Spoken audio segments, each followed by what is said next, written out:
नमस्कार दोस्तों, news and knowledge में आपका स्वागत है। दोस्तों, क्या तीसरे विश्व युद्ध की ओर बढ़ रही है दुनिया? दोस्तों, इजराइल और ईरान की युद्ध की आशंका बढ़ गई है। अमेरिका में जारी हुआ है हाई अलर्ट। तो क्या फिर से दुनिया तीसरे विश्व युद्ध की तरफ बढ़ रही है? तो आज इस वीडियो में हम यही बात करेंगे कि क्यों हाई अलर्ट जारी किया गया है अमेरिका में, और इजराइल हमास का जो युद्ध था उसके बाद अब ये इजराइल और ईरान के बीच युद्ध की आशंका क्यों बताई जा रही है। तो दोस्तों, वीडियो पूरा देखिएगा। वीडियो यदि पसंद आए तो लाइक और सब्सक्राइब जरूर करना। आगे बढ़ते दोस्तों कि इजराइल और हमास युद्ध के बीच अब इजराइल और ईरान में भी जंग की आशंका बढ़ गई है। इसके चलते अमेरिका हाई अलर्ट पर है। अगर ऐसा हुआ तो तीसरे विश्व युद्ध की आशंका और अधिक प्रबल हो जाती है। बता दें कि बीते हफ्ते सीरिया में ईरानी दूतावास पर इजरायली एयर स्ट्राइक में ईरान के 7 कर्मियों की मौत हो गई है। दोस्तों, इसके बाद से ईरान युद्ध की तैयारी में जुट गया है। ईरान ने इजराइल को इस एयर स्ट्राइक का बदला लेने की कसम खाई है।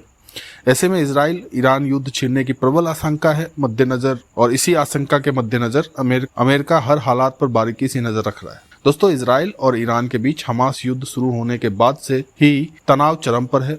ईरान गाजा में इजरायली हमले का विरोध करता रहा है हमेशा से, मगर युद्ध नहीं रोकने की सूरत में ईरान समर्थित चरमपंथी और आतंकी गुट इजराइल पर हमला कर रहे हैं। इससे मिलीशिया, हिजबुल्लाह और हुतिये जैसे आतंकवादी गुट शामिल हैं। और ये जितने भी मिलीशिया, हिजबुल्लाह और हुतिये जैसे आतंकवादी गुट हैं, इनको ईरान समर्थित है। ये सब उल्लेखनीय है कि ईरान और इजराइल छाया युद्ध की जड़ें 1979 में ईरान के अंतिम राजा शाह मोहम्मद रजा पहलवी के तख्ता पलट से जुड़ी हुई है। यानी ये जो अभी ईरान और इजराइल के बीच में जो ऐसा बीच बीच में युद्ध का माहौल बनता रहता है, इसकी जड़ें बहुत पुरानी है। ये अभी की कुछ नहीं है। ये 1979 में ईरान का जो अंतिम राजा था शाह मोहम्मद रजा पहलवी, उनका तख्ता पलट कर दी गई थी। 6 महीने से आतंकी संगठन हमास के खिलाफ जंग लड़ रहे हैं। इजराइल को अब एक और मोर्चा मजबूत करने की जरूरत है। ईरान ने किया युद्ध के लिए तैयार होने का ऐलान। दोस्तों, सीरिया में अपने दूतावास पर हमले के बाद ईरान ने कहा कि वह युद्ध के लिए तैयार है और इजराइल को एक तमाचा मारेगा। ईरान की यह टिप्पणी दमिश्क में उनके वाणिज्य दूतावास पर इजरायली हमले के बाद आई है, जिसमें 2 जनरलों सहित कम से कम 7 ईरानी मारे गए थे। जबकि इजराइल ने पिछले कुछ महीने में सीरिया में ईरान से जुड़ी संपत्तियों को बार बार निशाना बनाया है। इसके बाद यह पहली बार था जब किसी ईरानी राजनयिक भवन पर हमला हुआ है। किसी भी राष्ट्र के राजनयिक भवन पे हमला होना ये बहुत बड़ी बात होती है। अमेरिका के साथ इजराइल भी अलर्ट पर है। ईरान की ओर से हमले की धमकी मिलने के बाद से इजराइल भी अलर्ट पर है।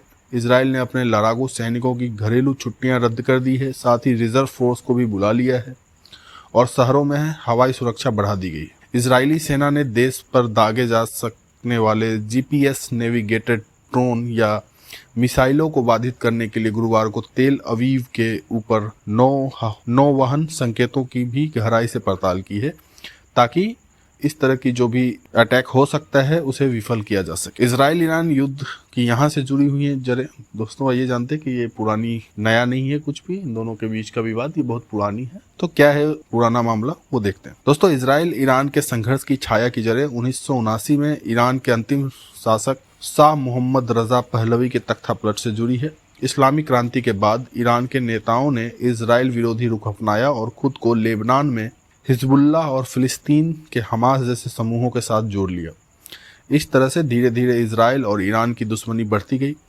क्रांति के नेता आयतुल्लाह रुहुल्लाह खुमैनी ने एक नया विश्व दृष्टिकोण लाया था, जो मुख्य रूप से इस्लाम का समर्थक था।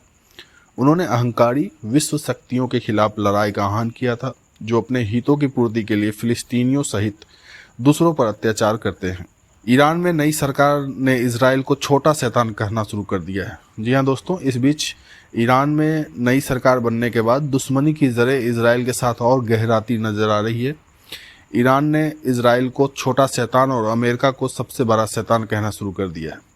ईरान की परमाणु महत्वाकांक्षाओं को इजराइल अस्तित्व के लिए खतरे के रूप में मानता है और कथित तौर पर उसके परमाणु कार्यक्रम को विफल करने के लिए गुप्त अभियान चला रहा है। इजराइल और ईरान के बीच झड़पें विचारधाराओं या छंद समूहों तक सीमित नहीं है, बल्कि दोनों देश अक्सर एक दूसरे पर हमला भी करते रहते हैं, लेकिन दोनों सार्वजनिक रूप में हमलों को अंजाम देने से इनकार करते हैं। यही कारण है कि संघर्ष को छाया युद्ध के रूप में जाना जाता है, जो क्षेत्र के कई अन्य देशों में फैल गया है।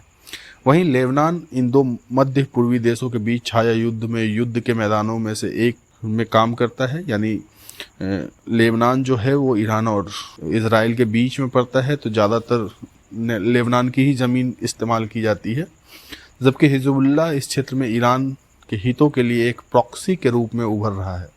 लेबनान में इजरायली घुसपैठ, साथ ही इजराइल में हिजबुल्लाह के रॉकेट हमलों ने सीमा पर हिंसा के चक्र को कायम रखा है। तो देखते दोस्तों, सही में यदि ऐसा होता है कि ईरान और इजराइल के बीच युद्ध, ऑफिशियली युद्ध छिड़ जाता है, तो फिर ये तीसरे विश्व युद्ध की ओर दुनिया बढ़ सकती है। ऐसा होना नहीं चाहिए। देखते हैं आगे इससे रिलेटेड कोई भी खबर आती है तो आपको ज़रूर सूचित करेंगे। वीडियो यदि पसंद आया हो तो कृपया लाइक और सब्सक्राइब ज़रूर करें। जुड़े रहें न्यूज़ एंड नॉलेज के साथ। मिलते हैं अगले वीडियो में, तब तक के लिए धन्यवाद।